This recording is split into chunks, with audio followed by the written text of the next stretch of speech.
Hello everyone. It's my pleasure to welcome you today to the book discussion on the many lives of Saida X, the story of an unknown Indian, authored by Ms. Neha Dikshit. This event is presented by the Center for Development Policy and Practice, a research organization dedicated to influencing public policy with a focus on vulnerable populations. Tonight, we will be exploring the story of Saida X, a weaver who relocated from Benares to Delhi with her family following the Babri Masjid riots. We have Ms. Dikshit, our esteemed author, who is an independent journalist from New Delhi with over 17 years of experience in covering politics, gender issues, and social justice. Her work has featured in various issues like Al Jazeera, The Washington Post, Caravan, and The Wire. We're also honored to have two distinguished panelists with us today. Professor Faizan Mustafa, who is the founder and Vice Chancellor of NLU Orissa and Vice Chancellor of NALSA for 10 years, and currently the Vice Chancellor for Chanakya National University, Patna. He is known for his significant contributions to law and social justice. Our second panelist is Professor Aseem Prakash, who is a professor of public policy, Tata Institute of Social Sciences, Hyderabad, and he is the founding chairperson of School of Public Policy and Governance. He is known for his expertise in social sciences, which will greatly enhance our discussions. Following the panel discussion, we'll open the floor for a Q&A session, and we encourage you all to participate with your questions. I would like to hand over the mic to Professor Faizan Mustafa to start the event. I'd also like to call upon Ms. Neha Dikshit and Professor Aseem Prakash to start the event. So good evening. It gives me immense pleasure in welcoming author of very interesting book, Neha Dikshit, and because I think we are behind schedule by some 15, 17 minutes. I have a feeling that in the recent past, all the men, including me, we proved to be absolutely useless. So we start with a confession. And people like Neha and Rana and Swati and Rohini Singh, they were the ones who were really leading and putting up some kind of resistance. So all of us admire Neha, your work. And I'm sure that you would be able to tell us, even though it is there already in the book, but for the audience who have not yet read the book, how this whole idea came in. It's not a small thing to document your conversation with that many people over a period of time. And many of us, particularly those who come from Uttar Pradesh, would have some kind of personal experience which is similar to what you have written in this book. So I straight away hand over mic to Neha Dikshit. Please give her a big hand. Thank you so much for such generosity. But I also want to say resistance is not possible just by individuals. We are all a collective, and everybody sitting here is part of that wheel. So thank you to everyone for being here. The book, I just want to say that I love to repeat this, and I would like to repeat this everywhere. In 2012, I was working for a television news channel. And that was the time when a big corporate group had bought 37% shares in this corporate media house. And so the editorial team was briefed by the marketing team that from now on, our target audience is going to be the urban rich. And for that, the prototype was a 35-year-old Bangalore techie. So when he comes back home in the evening and switches to this news channel, the content of the bulletin, the headline, the graphic, and anything that is reported should be according to the liking of this 35-year-old Bangalore techie. And towards the end, we were asked, and I was in the investigations team, so we were clearly told, don't do these jhola wala back of the beyond stories. All of this is not okay. If you want to do investigations on who are the rich kids racing fast cars in South Delhi. So clearly, I did not have the skill to report on these people. And also, they said if there are any questions, and I asked, and they said, is there a she? To which our executive editor, who I'll not name here, but privately I will, said that scientific research suggests that there is no she's because women do not watch television news. So I'm talking about this is because this is the time pre-2014 where corporatization of news had already started. And in the last 10 years, we've seen how there is a corporate political nexus in the media. So it not just does not want to talk about people on the margins or the urban poor, but also at the same time is now further compromised because it wants to put out a certain kind of narrative and story which is not looking at marginalization, which is not looking at any of these things. So for me, this book has been helpful to understand that whatever little I was reporting was also reporting in a silo. So if I was writing about majoritarianism, if I was writing about gender, if I was writing about labor, all of that actually moves together, and those are the stories of people that could be the story of one person or many people. And one of the incidents that really helped me understand this was, I was reporting on the Muzaffarnagar 2013 riots. And this happened in North India where almost 100,000 people were displaced after there was a huge incident of sectarian violence. And I had reported on a number of sexual violence cases. And out of those hundreds of sexual violence cases, only 7 women actually managed to go to the court and fight their cases. But for me, the point to understand this was, once they filed those cases, they had to go back and work in the fields of the accused, because essentially these women were farm workers. And so, which is why it's integral to understand that any conversation right now about gender also has to include all these other aspects. There has to be a gender lens. So for me, this book, I'm not a good example. A lot of people and friends sitting here are doing their PhDs or have finished their PhDs. And now I understand that this question should never be asked, that if it's done or when is it getting over? Because I took 9 years to finish this. But in these 9 years, what helped me understand was that unlike Kolkata or Bombay, which have large industrial scale units, it was ruled out out of the Delhi master plan. So Delhi has a number of small and medium industrial units, number of like I keep saying that, which in this book, Saida and many other women have taught me that what we call sweatshops and they call factories, because none of these terminologies sort of apply in a very technical way for people. And where I met Saida, who's a home-based worker. I don't know if many people understand home-based work, but basically home-based worker is a person who takes up assignment and takes up work to complete it at home or in a particular premises of an employer. And till 2006, when the Arjun Sengupta report came in, there was no acknowledgement of the fact that such almost 80 million women are part of the home-based economy. And home-based economy, because this is the chief female labor economy where, let me just put it simply, a lot of times multinational companies give out work to the suppliers give it to the contractors, the contractors give it to the subcontractors, and then home-based workers who are paid per piece. So you must have heard of piece rate workers. And here there are home-based workers who are paid per 12 dozen.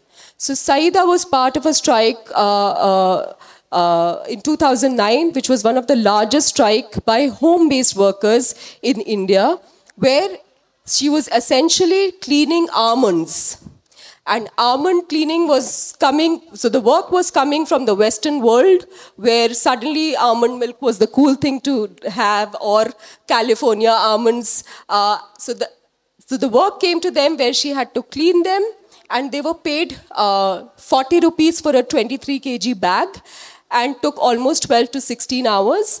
And that bag was actually given back to the supplier, who was getting 1,700 rupees for the same bag. So that was the kind of cheap female labor economy that exists. So that's when I met Saida. But in the last 9 years of working on her story, one understood that essentially she was a weaver in Banaras, and she was displaced after the Babri Masjid demolition because her loom was burned down by the CRPF personals. And that's when her husband also had to face a lot of incarceration by the state. Later on, she moved to Delhi, and in the last 30 years, she's done 50 jobs, which includes every possible thing that we see here, this cable that I'm using for the mic, or this cover on the table, or the pen that I'm using, or the stationery that you have in hands, or anything that is around us. So she made, from cleaning almonds to making helmet parts, to making cycle brake wires, to making string lights, to packaging stationery, to making footballs. Yeah. So working in a maternity clinic, cutting jeans threads for 25 paise per piece, also packing Ludo chess pieces, making all the festival goodies, making election campaign stuff. So every possible thing that we see around us is something that was made not just by Saida but many other women. And what was essential to understand was that how there is a cyclical pattern where a lot of her women who worked with her and her peers had to face marginalization by the state. So each time the state does something above, for example, anything that was happening in the last 30 years was affecting Saida and was running parallel with New India's history. So she was affected by majoritarianism, her family was affected by it, but also at the same time, it is also a reminder that in the last 30 years of having any conversation on sectarianism, if you do not marry questions of caste, class, gender with pluralism, it's not really going to be effective on the ground. And so Saida was again displaced in the 2020 Delhi riots. And there are many other parallels that sort of happen up above. For example, one was also reminded of the fact that things that happen at a systemic level, or the state tries to impose them. For example, Digital India. So Saida's daughter Reshma, who started working at a Digital Seva Kendra. Before that, she was working at a mall. So her experience as a mall, but later on working at the Digital Seva Kendra, I don't know if you have them here, like all the cyber cafes now have been converted to that. So that was also around the time when the CA and RC conversation was happening. And the fact that how the state thinks that everybody is using WhatsApp and YouTube, and so everybody is sort of digitally literate, but her experience there. Or the fact that when the Right to Education Act was passed, that was the time when Saida's son had to drop out from school. So something was happening up above, but there's something similar. Or the fact that when Akhlaq's lynching happened in Dadri, that was the same day when India sent its first space observatory out there. So there are so many things that happen, but how do they actually have consequences on the ground, or how little do they think about people who are struggling on the ground? So I will stop here because I don't have a big presentation. Maybe there'll be questions and we'll talk about it. But roughly speaking, in the last 30 years of New India, there has been increasingly everybody is dismissive, not just of poverty, not just of migration, not just of internal displacement, which is not necessarily because of economic reasons, but also because of sectarian violence. Or the fact that for a state like UP to dismiss labor rights for 3 years and there is no sort of conversation about it or even anybody thinking about it, or the fact that every person around us is working in gig economy, do people taking 2-3 jobs, and we don't have any structural approach to address it. And then in such a situation, how do categories of unorganized, informal, organized, how do these things apply? And if we are collectively thinking of this, because that is what is making people gather the courage or gather the resilience to fight the bigger forces that we all want to fight. Two things I'll end with by saying that when I started going to a number of working class areas to work on this book, I had seen that people in the evening when they would come back home would have some potato curry with some oil tadka in it. That was essentially the staple food. But after 2020, I have seen consistently how people are boiling potatoes with salt, and when they serve that food to their children is when they add 2-3 drops of oil over it. And that is what has happened with demonetization, with GST, with all your Digital India programs, and how it is affecting people.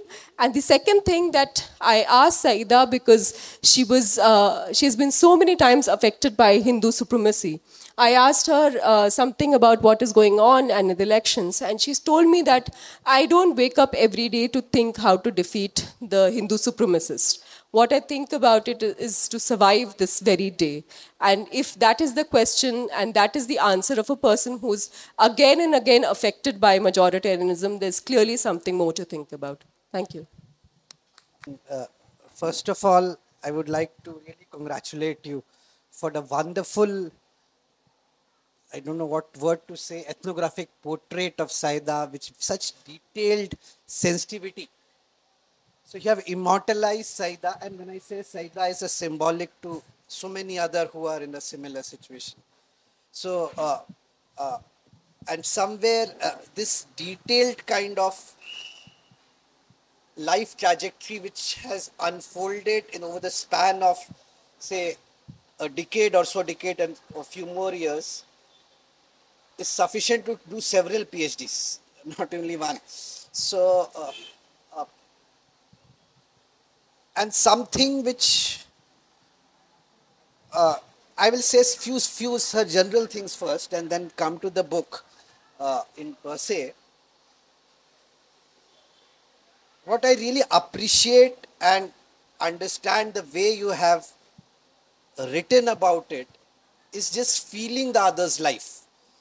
If somebody reads the book and is able to visualize what the book is describing, it will bring the person to tears. For instance, a small kid is sitting on a what you call train compartment seat, and the feet are dangling, and somebody says, "Ye Babar ka saput hai, maro square slaps." So this, the moment you visualize all these things, it's sufficient to bring. So I really appreciate the care and the sensitivity which you have, through which you have explained, while also capturing the oppression which certain class of people are underfacing. Now, what stands out for me in this book, and everybody reads the book from their own location, my interpretation may be very different from many of you here, or what Professor Mustafa may say again after me, or what the author herself writes about it. So this interpretation can be different, but what stands a very contrast for me, the way you have the book beautifully writes in 2 lines after every few sections, that what is happening in the technocratic, economically advanced India. It may be Chandrayaan, it may be Aadhaar, it may be something which we are doing very good, but at the same time, what is happening in the civil society or a certain social groups. So this contrast which the book tries to put through at every juncture, that when Saida or people like her are facing certain kind of, what if I might say loosely as oppression or exclusion or othering process, whatever is happening, but at the same time, something very big is happening in the country also. And that contrast is very, very revealing if one is able to relate the sections and the by lines which comes, Chandrayaan has been launched, or EVM has started in India for a fair process, and so on and so forth. The second thing which stands very, very sharply is about the distress in the family, the burden is the women. So whenever there is a distress in the family, how to feed the family, what happens to the child, what happens to income. And that is largely the story of the informal sector. Saida is a expression, Saida is a way to put those things, and Saida's personal experience.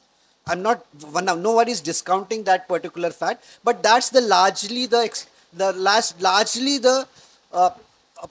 situation in the informal sector of the economy, where women face the highest burden of work, the burden of earning income for the family, burden of feeding the child, burden even taking care of the quote unquote invisible husband, which is always there.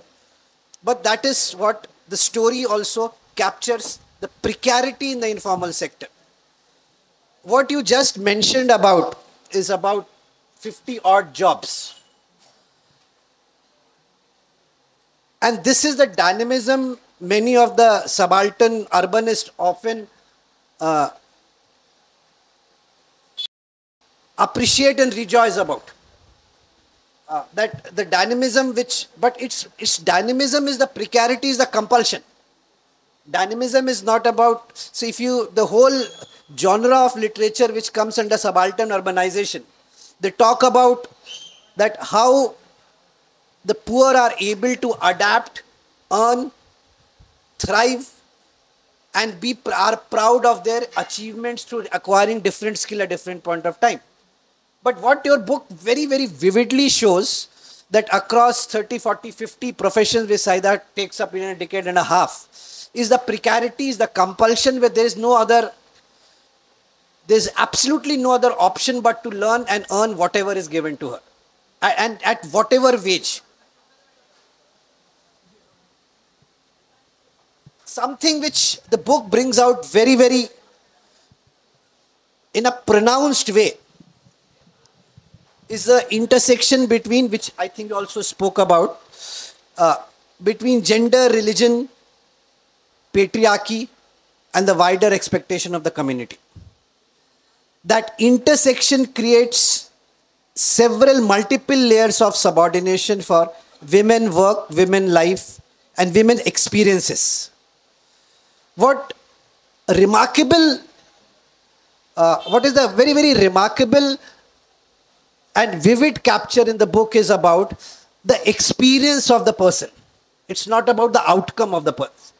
So what economists or sociologists like us capture on many times is what is the outcome. But what the book very, very nicely captures, the experience which the protagonist is undergoing at that very time.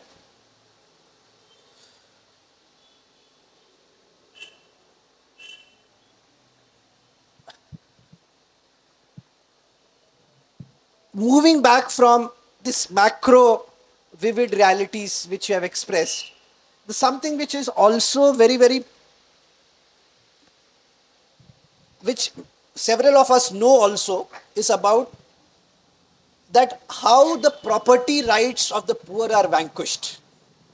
Be it in the name of the communal rights, be it in the name of caste violence, as you have shown, be it in the name of state intrusion into your economic sphere. So the way the property rights are vanquished, the overnight, the income or some asset which has been gathered or which has been created over decades or so, it can be just a fraction of whims and fancy of a certain powerful dominant caste, political leader, or whoever it is. So it is shown several times in your books that how when at Benares, at Delhi, when this Gujjar guy comes in and takes over the property. So the precarity of property rights is no more what we consider as a legal document. It's not the property rights for the precarious is as precarious as anything, as their livelihood.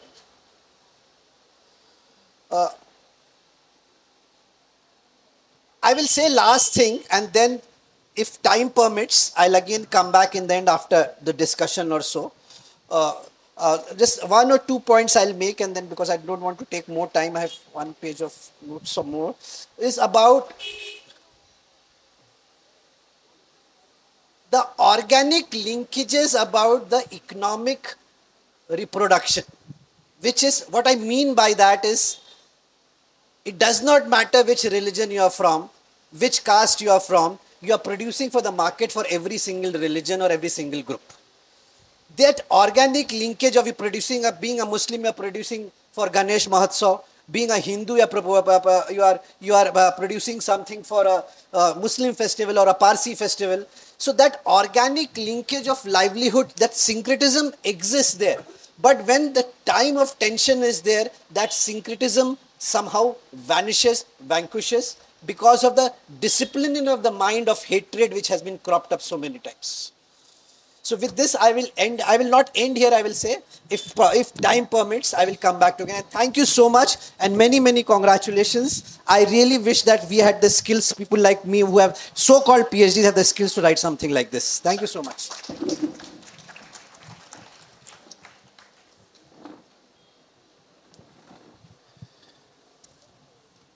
Thank you, Professor Aseem Prakash, and also Neha. I'm very unhappy with Neha because she exposed many of us, and the story has characters with whom I have interacted.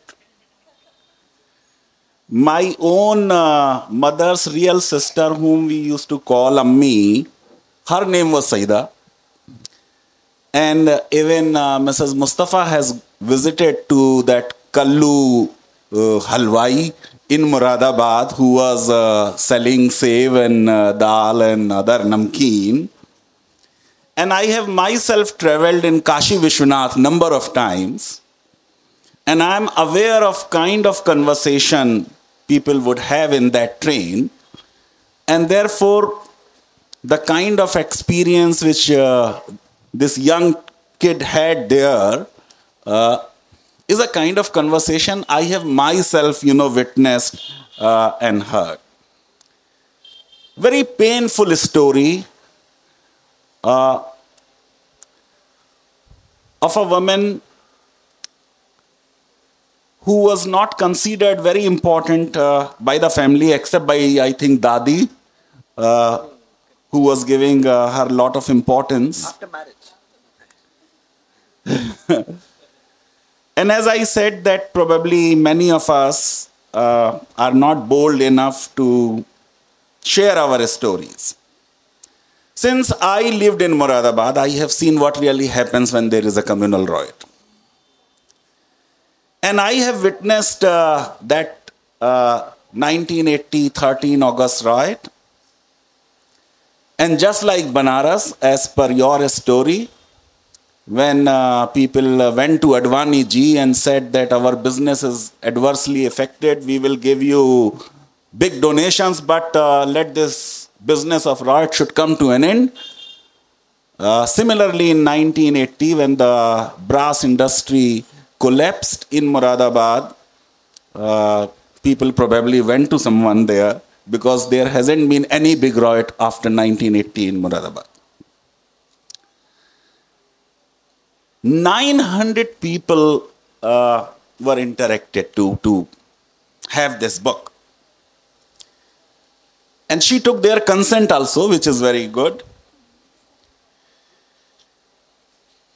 I'll just start with that story with which Mrs. Mustafa is also familiar, but nobody in the audience here, including Professor Dhanda, is aware.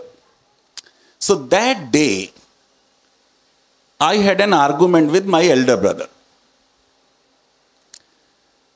The question was, it was a Eid day, and I was a young child, and I wanted to get ready first. But my elder brother somehow, overruled me, and he went to washroom, and I became very, very angry. And then I told my father and my brother, I am not going to accompany you to Eidgah. So I didn't go there. And these two people had gone there. So I went to some other mosque.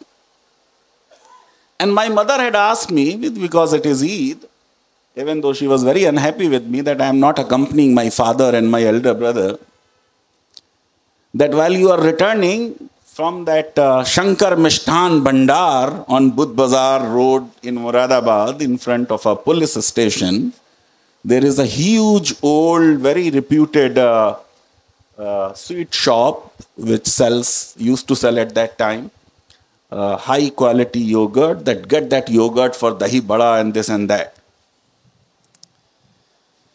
So after praying in some other mosque, in fact I remember that the name of that mosque was Lal Masjid or something, I saw people are running, and some of them are carrying on their shoulders wounded people, and with all the bleeding, this and that. I was unable to understand what is really happening. And then I also started running without knowing why I am doing it. And I forgot the way to my house. It's a real story. And after about an hour or so, asking some people that this is, my locality, how to go there. And they guided, take this route, not that route is very risky, you take this route. I eventually reached to see that in my own neighborhood, 2 people were shot dead. And my father and my elder brother have not returned home. And then after an hour or so, maybe 2 hours, all the elders of the locality were coming, and they said that, thank you, that everybody has returned from this locality. There are people who have either died or returned. And these were the only 2 ones who had not returned. And what that day was for our family. Of course, these 2 people returned around 8 o'clock in the evening, because the district administration has, somehow helped them and taken them, and then they were safely brought. Believe me, how many years it has been, I still get nightmares, I still run in my dreams, and I still sweat. This happened in Canada with minus 20 degrees. This also happened in Switzerland and in France, that I really don't know which day I will get that nightmare, but it will come back again and again and again. And therefore many incidents which Neha has mentioned in the life of Saida and Akmal, they are part of many people who have experienced the communal violence, particularly in Uttar Pradesh or in other parts of the country. How the houses will be searched by PAC, what they will say, how will they enter, how people will be arrested and their police atrocity. At that time I didn't know that there is some 3rd degree methods as well. By that time I had not read that the Dharamveera Commission, which is the first police commission, had the audacity to record it that 3rd degree methods are useful means of interrogation. And by that time I had not read Indian Evidence Act that confession made to a police officer is not admissible.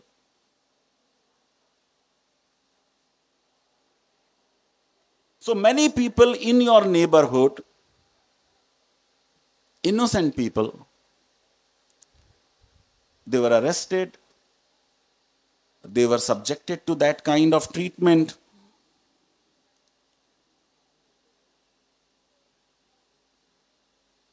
Many people like Saida may have experienced the similar thing. This is not just a solo experience. Of course, she had some additional disadvantages.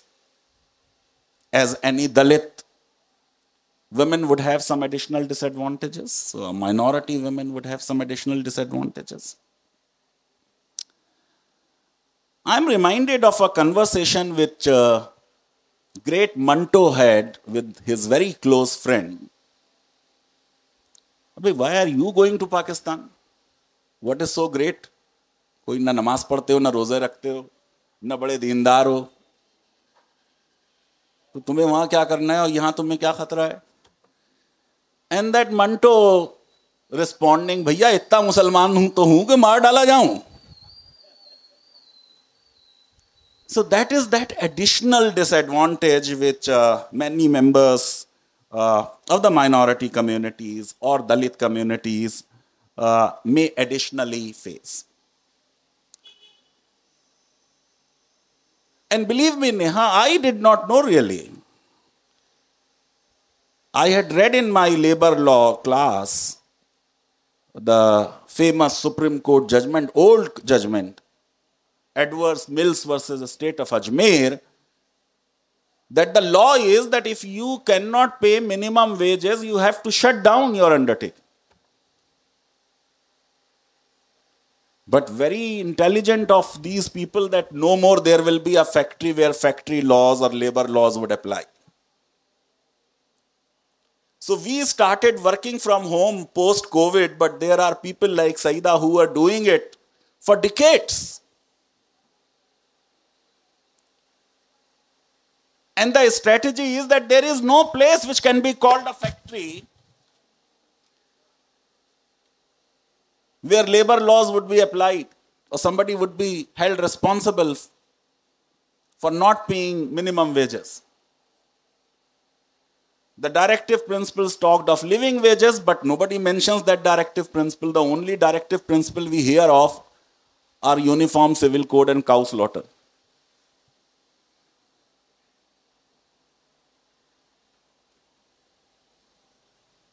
So that is a story of many people. There is some kind of diversity also. And these people, as Neha also said it, that Saida said, I damn care what is happening, I have to see how my family will survive today. Will these people really survive to see how Faiz will put, hum dekhenge, kab dekhenge, I really don't know. And I am really impressed by her literary interest. She knows more Ashar than many of us. So, after every 4 or 5 pages, there is some appropriate couplet which Neha has quoted.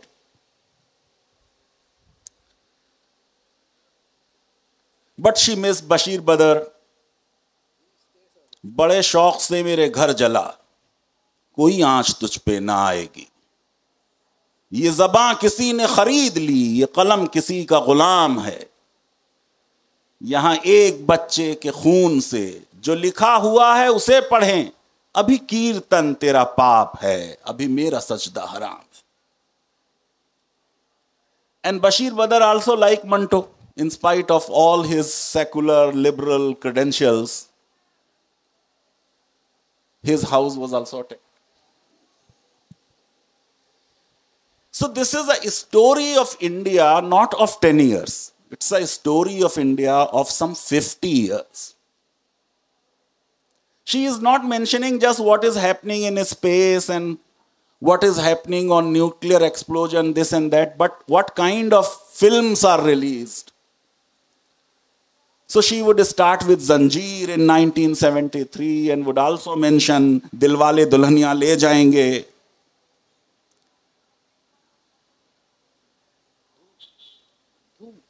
So what is really happening, that this is a story and a book which I would very strongly recommend to anyone who is interested in labor law or teaching labor law for that matter. So everyone should read it. Because it's not minimum wages, it is 1/5 of a minimum wage. 1/6, 1/5 of minimum wage which people are getting. And there is no 8-hour law. You have to work 15 to 16 hours.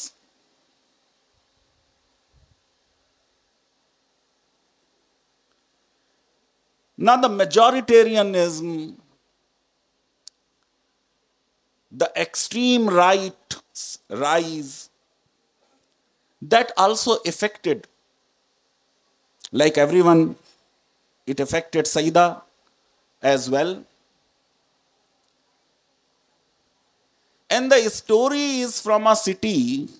There is a reference to Bismillah Khan as well.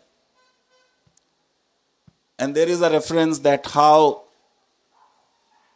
many Muslims, including Saida, work for several Hindu festivals. All these chunris, etc., for the Hindu idols are made by them.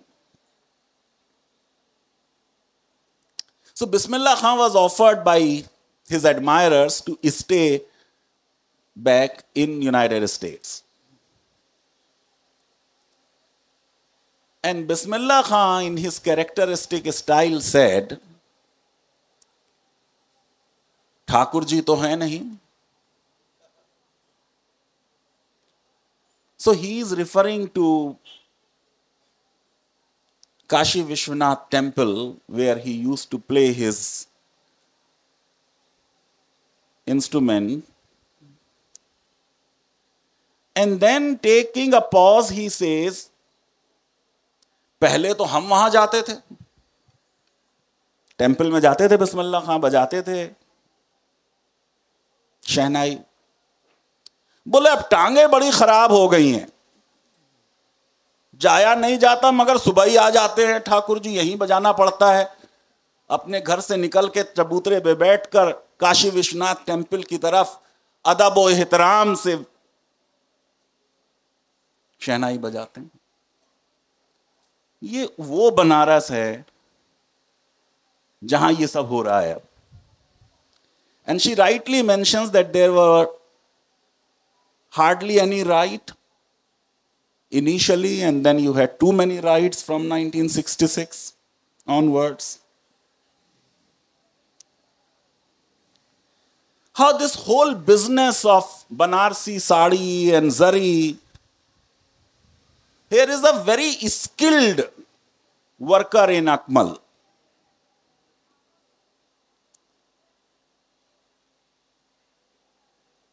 जो बहुत अच्छा कारीगर होता है, he is proud of his work. तो उसमें कुछ जरा सी सनक होती है. As Neha rightly mentions at some place, peace. तो that is a part of it.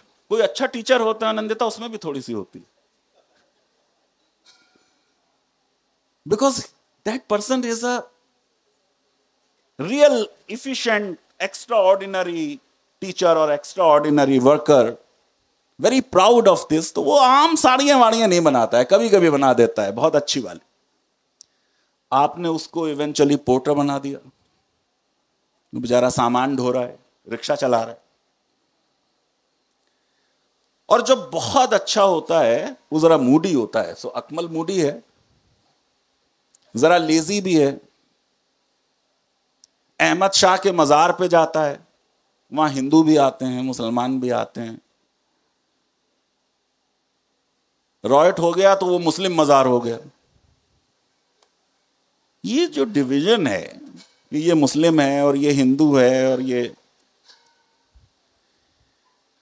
And then Neha tells us something in terms of chronology. You know, chronology is very important. So all of us have forgotten. I had forgotten. I have not kept the dates in my mind. But when I read this book, Sayyida mentions it. that on 25th of September 1990, Vishwanath Pratap Singh announces implementation of Mandal Commission, OBC reservation. Within a month, Advani ji announces the Rath Yatra.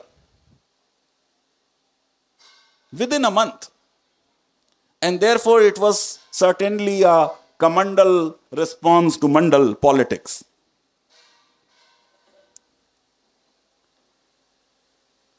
Neha does mention about Rath Yatra leading to political dividends in UP, Kalyan Singh forming a government in 1991. But she skipped the detail that post-demolition, Kalyan Singh lost the election in UP. And therefore, there is something about which one can be very proud of, that Indian voters, even in UP, either in 1993 or in 2024, at times make their choices quite intelligently. But what she missed out, and what I would like this audience to appreciate, that we have not really looked at this VP Singh government formation. How was this government formed? Of course, there was a Bofors allegation. Not some big amount was involved, but there was some involvement. Of course, the Bofors guns were subsequently used effectively in the Kargil war.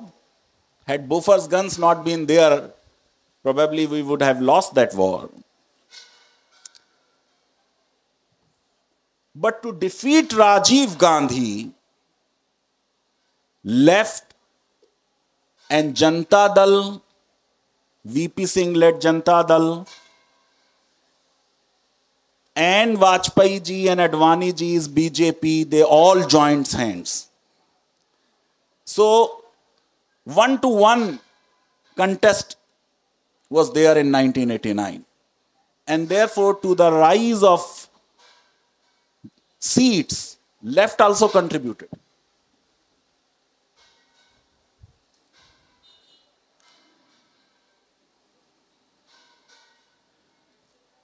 So Congress became weak post 1992. Muslims were very upset with Congress. And I have a feeling that Muslim expectations from Congress are too high and too unrealistic. Ultimately, Ayman will not agree with me for obvious reasons. We had debate on this issue number of times. Why do we expect that they should also come and pray behind us? Ultimately, they have to win elections. In the process of punishing Congress, Muslims voted for other parties, and they have reached the point where they have reached.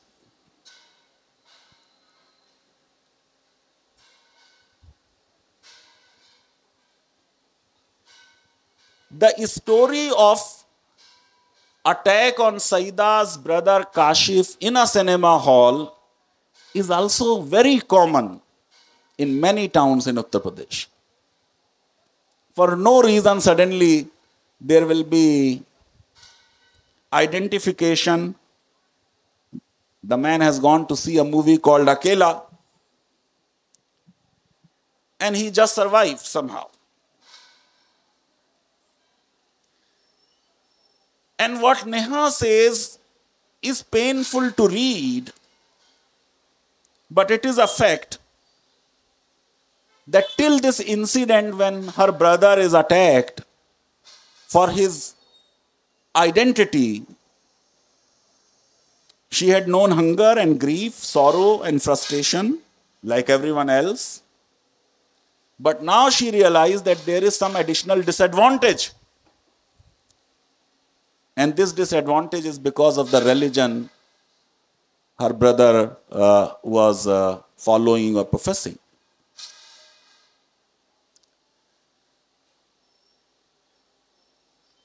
Neha is referring to how senior police officers, retired police officers,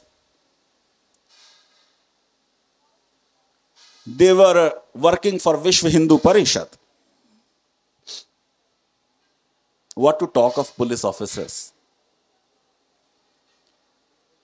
When there are judges, as many as 30 as you saw last week, and there have been chief justices who won election subsequently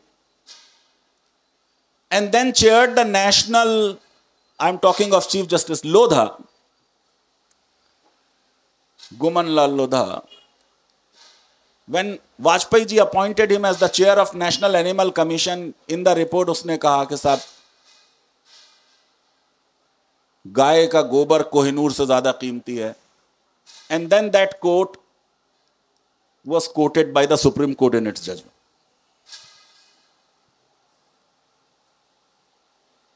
Muslim localities being called mini Pakistan is again an experience which many Muslims from northern India have experienced. But what struck me about those Banaras riots, Neha, is the number of arrested people you give. 326 Muslims, 328 Hindus looks unlikely.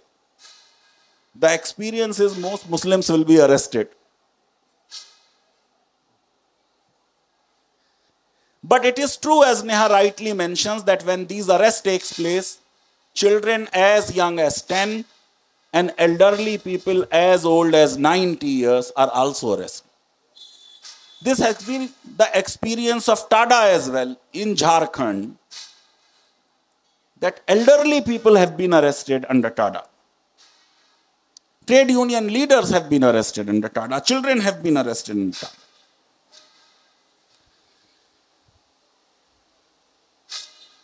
She also quoted Kaifi's famous nazm, Ram ji ka dusra vanvas.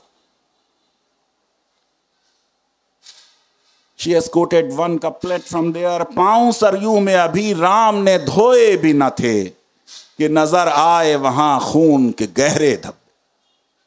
That even Ramji was so disgusted to see what has happened that he felt like going back to the Vanvas rather than staying in the Rajdhani.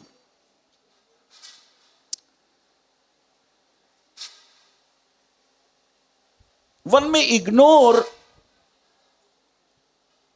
the polarization, majoritarianism kind of thing in Neha's book. But how do we ignore what has happened post-liberalization in India? As Neha rightly said, that one power loom will displace 14 hand looms. We criticize the British. Finish? Okay. All right.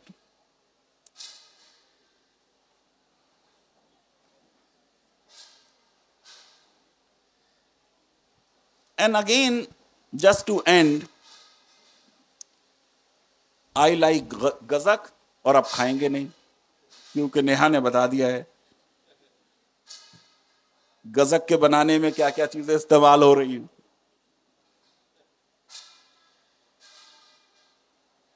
Neha also refers to Iftikhar's death, to which Professor Asim Prakash also made a reference. So Sukhbir Gujar would eventually take over properties of Iftikhar. And then she would say that Iftikhar's wife would soon marry the second cousin, which in a way shows that divorcees do get married amongst the Muslims. But I would be surprised if she observed the Iddat period as that many women in that strata of society really don't do it. I will end with the story about abortion and how they are done and how the sex determination tests are done and what kind of coded language or jalebi hai ki laddu hai is there. And you can see that how our judges have looked the whole question of abortion. As late as last year, the Chief Justice of Delhi High Court told one unwed mother who was having a fetus because of a rape that you deliver and then it will be given in adoption. It was only subsequently that Supreme Court had to state. It's a painful story to read.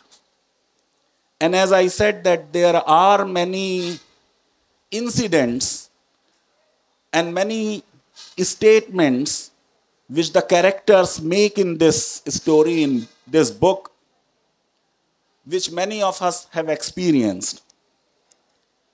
Those were probably, Neha, good days when you were just slapped because by mistake a chappal has fallen. We have deteriorated so much that today Junaid will be lynched to death. Thank you. So we can now have some questions for Neha. Questions and comments. Yeah, please. Professor Dhanda is Professor Emeritus at Nalsar University of Law. Yeah, madam, please. Hi Neha, I'm super excited to read your book. I just wanted to ask because you are a journalist and how you approach writing a story versus how you approach writing a book. The methodology is quite different, right? And how we sort of look at probably an ethnographic work or probably something that's not that rigorous in terms of research, we tend to discard it. So I would love to hear from you that how did you get into writing a book about such a sensitive topic, but as a journalist or as a writer, how did you sort of balance it out? Or balance is a wrong word, but how did you subjectively but properly acknowledge and probably just the methodology of approaching the book? Okay, I wish I could start with a profound answer, but honestly speaking, when I started working as an independent journalist, one realized that if you write long form, you're paid per word and then that gets you more money. So that's how it started. And the book, yeah, essentially it was well helpful for me. Like I said that even within a story that you're reporting and publishing, there are only certain things, even if you try to if you try to layer it, make it more complex, still there is a limitation of what you're talking about. And a lot of thing has to be, let me also be frivolous and say a lot of it also has to be very matter of fact and very rational and this and that. So for me, some parts of the book that were very helpful and I'm glad that I could integrate was of course the cinema and Bollywood and everything that people sort of thrive on and go back to, and that's how a lot of people maintain their sanity. But so there's no scope of obviously talking about it in a news report, but also the fact, for example, in the book, for example, Reshma was working in a mall.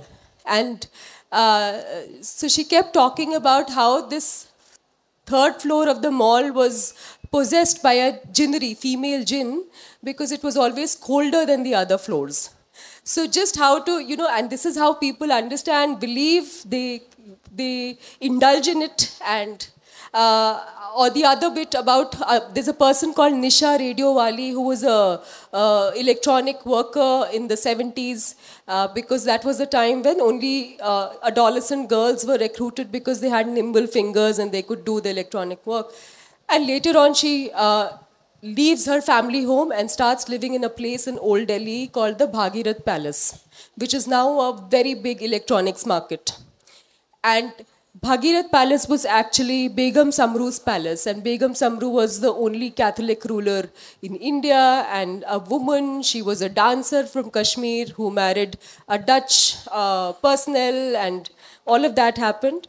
And her sort of relation to Begum Samru's history, and that's why for me it was very good, because history, Delhi, everybody talks about how Purani Delhi ka khana or ye or galiya, or now it's all ministers and war memorial and new parliament and old parliament and whatever. But her relation to history was through the conversations that happened, because she said that Begum Samru का ghost रात में आता था, decked up in all her jewels and white robes and stuff. So these things, so I got a chance, I mean there were many chances to indulge myself also in this bit that you obviously can't include in a news report. So that bit was good. Methodology, of course, like I said, it wasn't very chronological. It took forever. Number one, I was not meeting deadlines.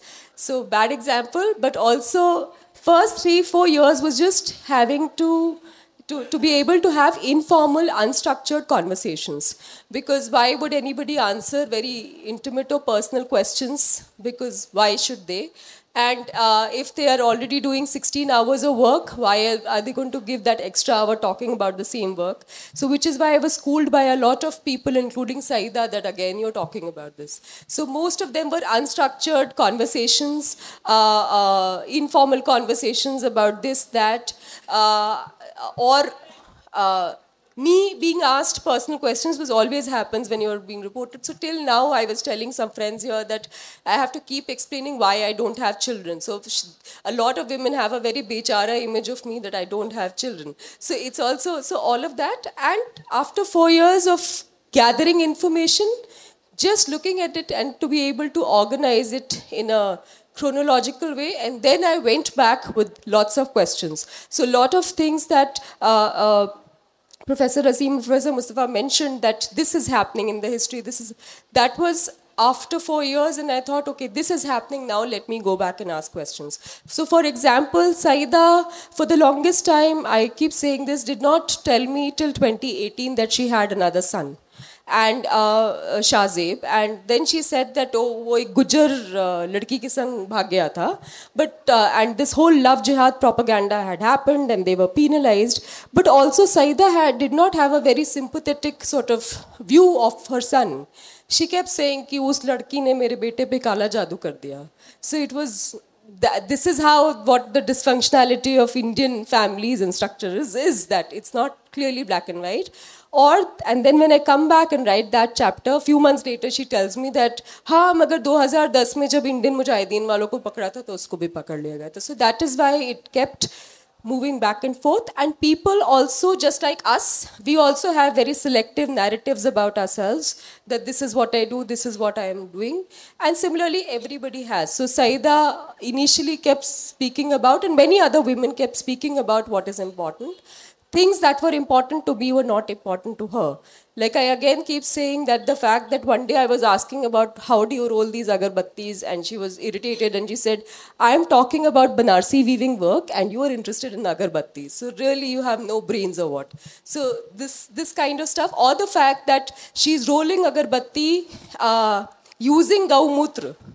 And for her, it was like one more thing that she was doing. And for me, as an outsider trying to understand, it's like, oh, Gaumutra. In 2016 or 2015, that's again something. So that's how. So there was no structure. That's why I've clearly said in the book, I have not followed any discipline. The only training I have is a reporter, and I have tried to corroborate in the best possible way whatever information I got. So. And when she said that I have not counted the houses I have constructed, you don't ask a laborer how many houses you have constructed.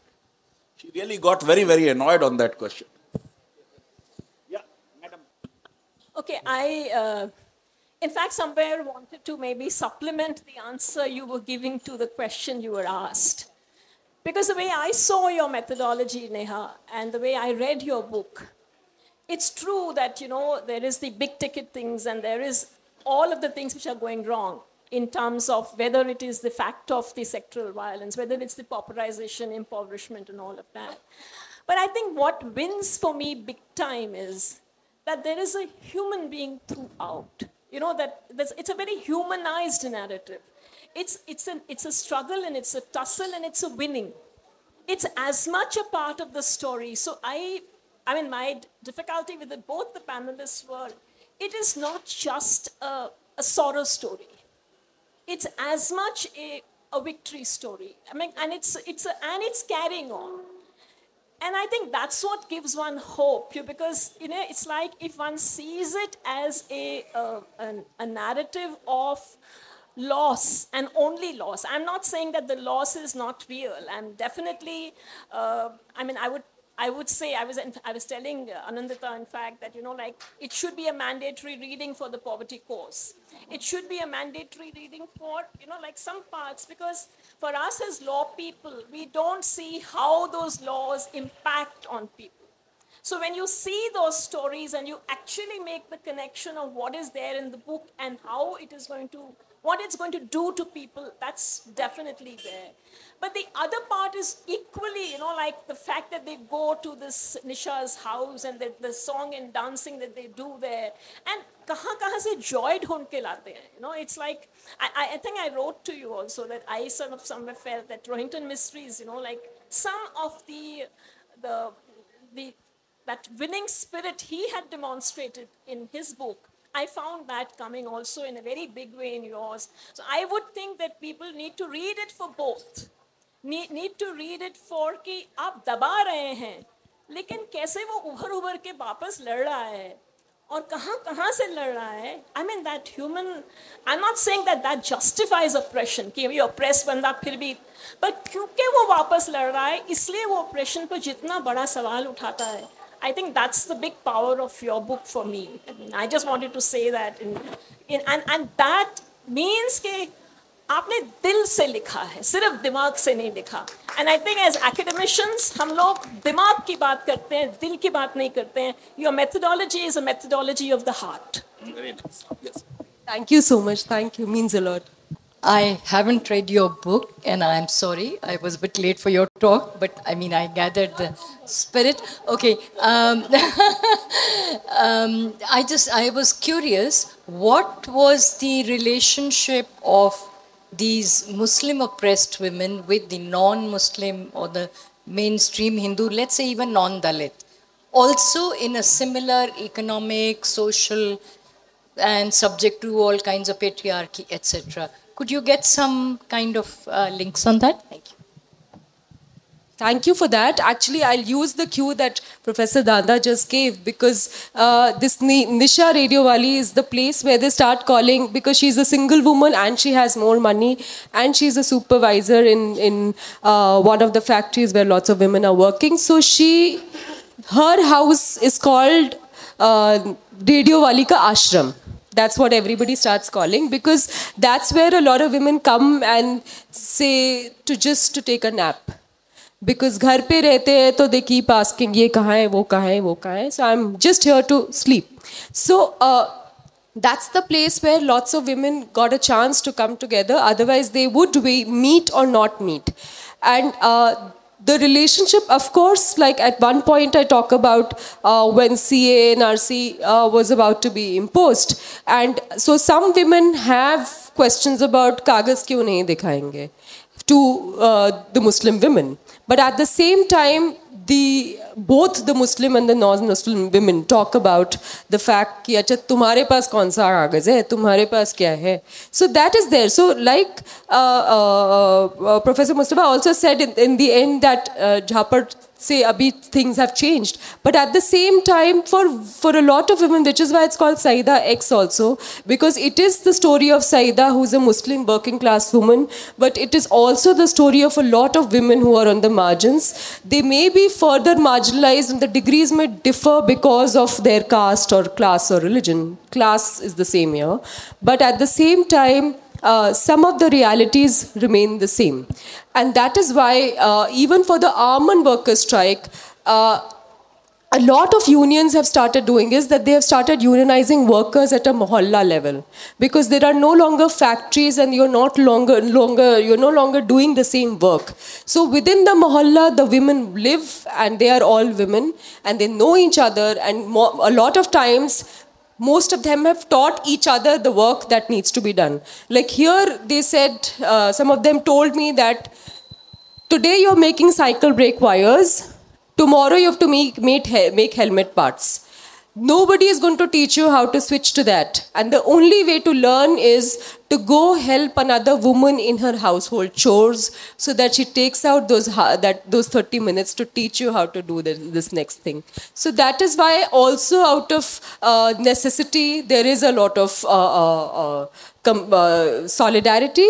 But yes, there are also fissures. One example also is of Lalita, who was a Musahar from Bihar, and she had to move to Delhi after the Ranveer Sena upper caste militia started threatening her community and her family.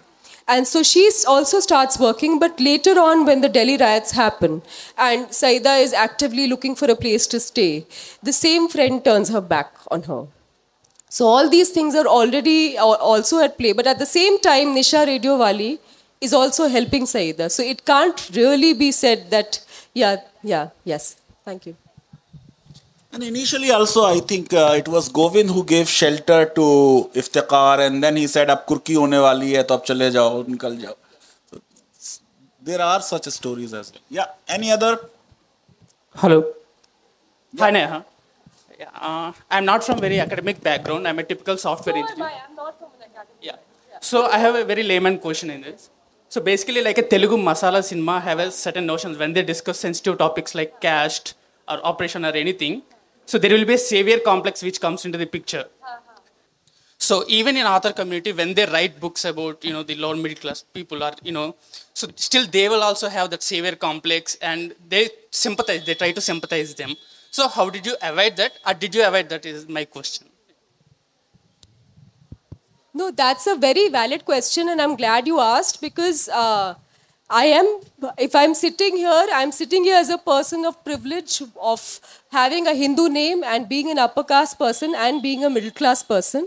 But at the same time, I also, if you read the book, I'm not there in the book except the introduction that needed to be written and the acknowledgements that needed to be written. For me, savior, I don't know, but whatever I've understood of the identity debate, it's very important. But at the same time, I am not going to paralyze myself thinking that I have privilege. I am going to use my privilege to talk about things that I can talk about. So that's where it stops for me, and I've tried my best to do that. So savior complex, you have to read the book and decide and tell me. And I will fix it also if it's there. Like, why Sayyida has been created? Like, what made you intend to create Sayyida? Okay. Hello. Yeah. Why Saida has been created? Yes. Why the book was written? And yeah. So I'll just, if you would allow some time. What I understand is she has been. We came to know about her after the Babri Masjid demolition, right? So now what we can see is, like, after the Ayodhya construction, we can see a lot of rapid building of temples all over the country, and it's none of the state is left out, even when it comes to Hyderabad. Again, we are seeing that Hyderabad is being compared. There are statements being made with Kashi and Vishwanath. I'm sorry, I'm not able to put it across very subtly as how you have mentioned. Sorry about that. But you understand the underlying message that there are this series of riots which are going on, which is the Babri Masjid demolition, Muzaffarnagar, Delhi riots. Unlike other countries, the Home Minister of India has a different meaning in India. Right? So that is my question, that do you see that this construction where we don't see any other religious structures like churches, mosques or temples, do you see that there should be a cap on this building? Do you think that there should be some resistance for it? Or is this something that we are overthinking? Is this an observation which is overthinking, or it is like something that can be underlined? The second part of the question is, we have seen recently that a judge is being attended for the VHP event. Earlier there were petitions being filed why the VHP event is being held. So my question is, what is the justice of future in India? Thank you. Okay, thank you for that. It's very important to sort of acknowledge the fact that we are living in a country that is ruled by Hindu supremacists as a political ideology.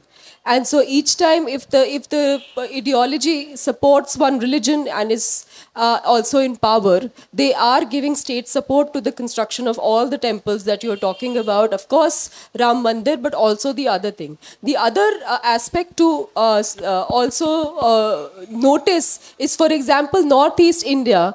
In 25 years back, there were 650 units of RSS. Now there are 35,000 units of RSS in the Northeast. So it is not just religion, but also RSS and affiliated organizations that have been at work and penetrating different parts of the country in the name of various organizations that they have formed and the kind of support that they have got. And now they are in power. So of course, that has increased. And they have support with churches. For example, we talk about, of course, the marginalization of the Muslim community, but in MP, for example, year after year, we hear how churches have to cancel their Christmas mass because the VHP and affiliated organizations are supporting it or penalizing them. The third part of it is that the entire machinery, whether it's the police, the judiciary, I'm sure people sitting here will know more, but there is a kind of politicization of these institutions that should have been independent. The police, like for example, you will see one big example is UP, where there were so many encounters that took place within 6 months of the Yogi Adityanath government coming into power. The fact that so many Muslim, OBC, Dalit men have been killed, and that has been put out in press releases by the UP government, that this is an achievement, that in itself is a problem. Or the fact that the same model is being now used in Assam by the Assam Chief Minister, and how that has been normalized. And it has been normalized to use these machineries to political advantage is something obviously is a big problem. And if they are weakened in this manner, then obviously that the things that we are fighting for become more difficult. So it's all structural, I would say, not just one, but it's happening at many levels. Please. Hi Neha, I just wanted to ask you about the situation of precarity that you've so elaborately described in your book. I haven't read it yet, but that's what came across. Was there a semblance of security that they would get from their environment? What safety net did they have, if at all? It's very hard to say, but the only little sort of support that they got was from each other. And because the police, not just on the basis of your religion, police is anti-poor. You are already always under surveillance. If there is a theft, a poor person will be caught before anybody else. Or the fact that even the media, for example, just like I said, the most prominent example is when the 2012 anti-rape movement happened. Indian Express did a profile of this urban poor neighborhood from where all these 4 accused were. And so you would never do it for a defense colony or any other posh place here or in any other city, but because the poor live, so that's obviously there. So the only support a lot of times was from within the community, but that too, it was not consistent. It changed from time to time. Yeah, hi. Hi, Neha. So it's always easy and very common where whenever the crime happens or anything happens, we immediately identify, with the victims or who is getting abused. But rarely we, get identified with the perpetrators or who's doing the crime. But at the same time, sometimes we, in our daily life, so many times we'll be being mean to some of the subordinates, or in general, we'll be mean to whenever we can. So suppose the people who are doing the crimes of the Hindu supremacy or any other, authoritarian state, or just the products or pawns in the game by the indoctrination or the system. So how do you see the acts as the, the concept of, banality of evil, and how did you, what can we do about it? Banality of evil of everyone around us, or some particular structures? In general. Yeah. I mean, the simplest thing to say is that because it has been so, can I just say urban poverty has been so invisibilized that all of us are complicit in this banality of evil. The fact that if I'm coming and passing that road and I see people on the traffic light selling something, somebody has made that. Somebody has assembled those toys that you're buying for 10 rupees or 20 rupees. And the fact that we don't notice that any longer, the fact that it is normalized is something that we are all part of, and maybe, hopefully, that may change in the times to come, but I'm not seeing that right now. Thank you. No, but Neha, I would like to ask you, because they stand for each other, generally. So she would also take refuge after 2020 riots, go to Muradabad and then come back again. But how come even Saida refuses to recognize before police that I know Iftikhar? And her own son is very unhappy on this. She's simply disowned. So the situation at times, it's that bad, even though she was trying to help before police came and the man is wounded and taking care. But ultimately, she cannot have the courage to say that because the other fellow who is an accused, probably an accuser who has injured him, he is so powerful that she is scared, that she is not even mustering that courage to say, no, X has hit this man.